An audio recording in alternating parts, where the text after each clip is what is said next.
Hello， 各位香港街坊，大家好，我係暢遊假期老闆娘蘇太。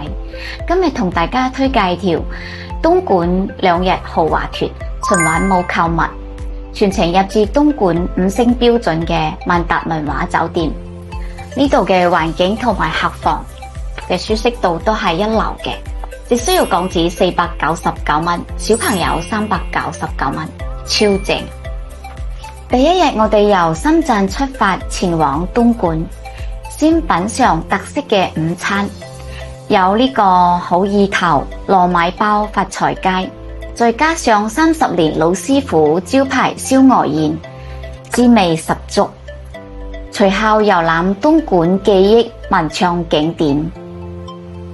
傍晚我哋入住呢個萬達文華酒店啦。鍾意食海鮮嘅朋友仔，千祈唔好錯過呢次嘅自助晚餐啦！呢度有豐富嘅海鮮，新鮮生猛，三文魚刺身、熱菜、燒烤、甜品、飲品，樣樣齊全，任攞任食，大家可以盡情咁樣享受。酒店嘅房間闊落舒適，仲有健身房、泳池免費使用，休閒娛樂一應俱全。第二日食完個豐富嘅自助早餐，中午我哋再品嘗呢個28年老店將軍大鵝宴，我哋嘅全程食字體驗一流。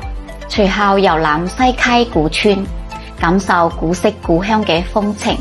我哋成條行程輕鬆又愉快，跟住就返深圳啦。